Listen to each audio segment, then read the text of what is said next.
Live from downtown Detroit, Local 4 News at 6 starts now. Brace yourself for backups. Another phase of construction started today on I-75. We'll tell you where the area is going to be where more orange barrels went up. And get outside and enjoy this picture-perfect Sunday because the weather's about to change. We are tracking the chance for storms to start the work week. But first, caught in the crossfire, a Lyft driver shot on a ride in Detroit. The driver says she was picking up a passenger when bullets started flying. It happened early this morning on Granville near Chicago and Evergreen. That's on Detroit's west side.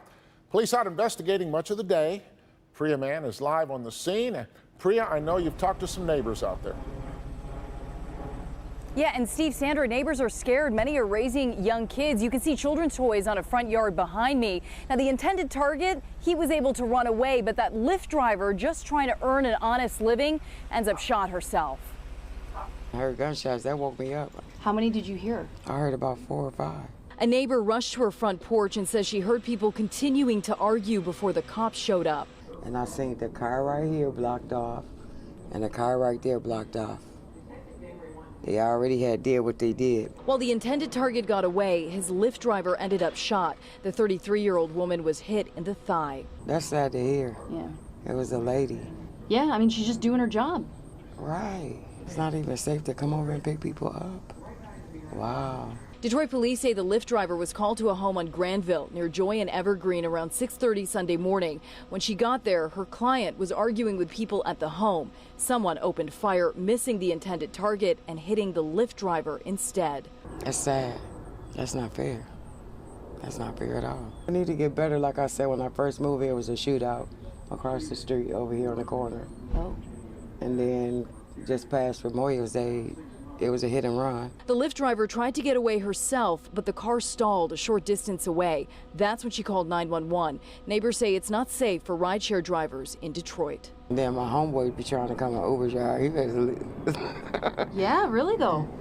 Yeah, he's trying to get his license to do that. I'm telling him to hold up. Now, we do have a bit of good news. After being rushed to the hospital, that Lyft driver is back home, expected to make a full recovery. Detroit police arrested 3 people. They remain in custody. Reporting live from the west side, I'm Priya Mann, Local 4. All right, thank you, Priya. There was a deadly shooting on Detroit's east side. Police say 2 men got into an argument. This was on Hampshire near Harper and Hayes. One of the men pulled out a gun. He shot the other. The 22-year-old victim died at the scene. The shooter took off and is still on the run. Driving on I-75 just got more congested. The third segment of the freeway construction project started just a few hours ago. In fact, this portion of the rebuild involves 5 miles between 8 Mile and 13 Mile Road. Today at 3, the right lane of southbound I-75 closed from 13 Mile to 8 Mile. The ramp from westbound 696 to I-75 South, that's also closing. And for the rest of the year, crews are going to be closing lanes and ramps to finish up prep work. And then next year, things will pick back up with the bulk of the construction happening then. It is just a pretty perfect day to be outside today on this Sunday as we take a live look for you downtown. Just beautiful everywhere, but that's about to change. Paul is in for Andrew. Paul, what's coming our way? Well, I'll tell you what, Steve, it's all about the timing. You know that. We timed out the weekend with beautiful weather, and now, as you mentioned, things are going to change. We'll detail the Monday night heavy rain threat in just a bit. Right now, though, look at this. Temperatures all across the board are in the 80s. 80 is the cool spot. 83 is the warm spot. So with the humidity coming up a little bit, one thing you'll notice is that temperatures aren't going to fall as much tonight. So we'll show you those numbers in a second. So you can see the clouds that, as expected, have started streaming into the area. There's not a lot of rain out there, just a spotty shower chance tonight, but this evening still very pleasant, and we should be dry for the evening hours. And again, notice that temperatures are not falling very fast, just falling slowly into the mid-70s. But coming up at 6:17, we start to see a bigger chance for showers and storms, not so much during the day Monday, but Monday night with still a heavy rain threat. We'll detail that also next weekend. Yeah, we're looking ahead to next weekend. The heat comes back big time. We'll talk about all that in just a few.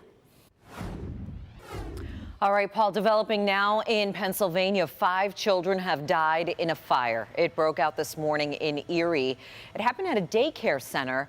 The victims here range in ages from 8 months old to 7 years old. Neighbors say they heard screaming and people trying to escape. It's still not clear what started the fire, but investigators say they are looking into possible arson. Conspiracy theories are swirling over the apparent suicide of billionaire Jeffrey Epstein. According to the New York Times, jail staff failed to follow protocols leading up to his death. A lot of questions here. The Times reports Epstein should have been checked on by the guards every half hour, and that didn't happen. Jennifer Johnson reports on the fallout and the conspiracy theories. Jeffrey Epstein's apparent suicide in a Manhattan cell now provoking conspiracy theories, and President Trump is joining in. The president retweeting a theory without evidence that implicates the Clintons in Epstein's death.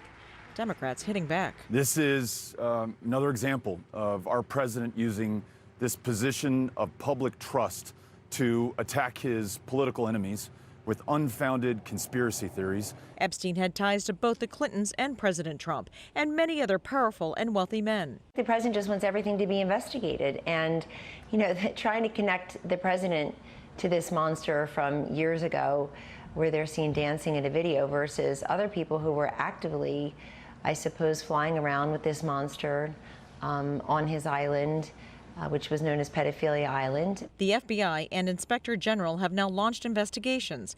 Attorney General William Barr writing, Mr. Epstein's death raises serious questions that must be answered. Epstein had been on suicide watch, but taken off in late July. The wealthy financier was charged July 6 with orchestrating a sex trafficking ring and sexually abusing dozens of underage girls at his New York and Florida homes. I really wanted justice. I really wanted him to take up for what he did and to be put in jail or prison. Prosecutors say they will now focus on Epstein's associates, who he allegedly invited into his homes to have sex with underage girls. Jennifer Johnson. That was Jennifer Johnson reporting. A person familiar with the jail's operation tells the Associated Press that guards were working extreme overtime shifts to make up for staffing shortages the night of Epstein's suicide. Dozens of motorcyclists rode in Taylor today to honor a fallen sheriff's deputy.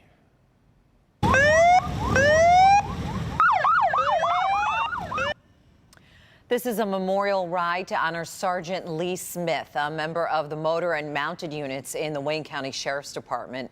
Smith was killed 1 year ago by a hit-and-run driver in Edward Hines Park. Today, hundreds gathered on Telegraph to remember him.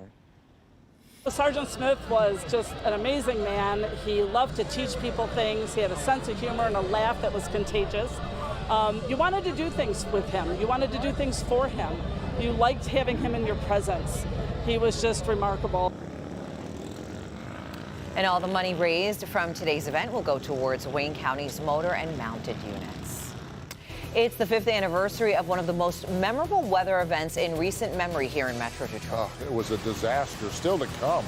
But look at what has changed since those floods of 2014 that submerged freeways, homes, and businesses. Swift backlash after a girl is forced to remove her hijab on a flight to Canada. How the airline is responding to her claims. But first, an escaped inmate wanted for murder finally captured. Chilling photos showing him outside of a Tennessee home overnight. See how he was caught.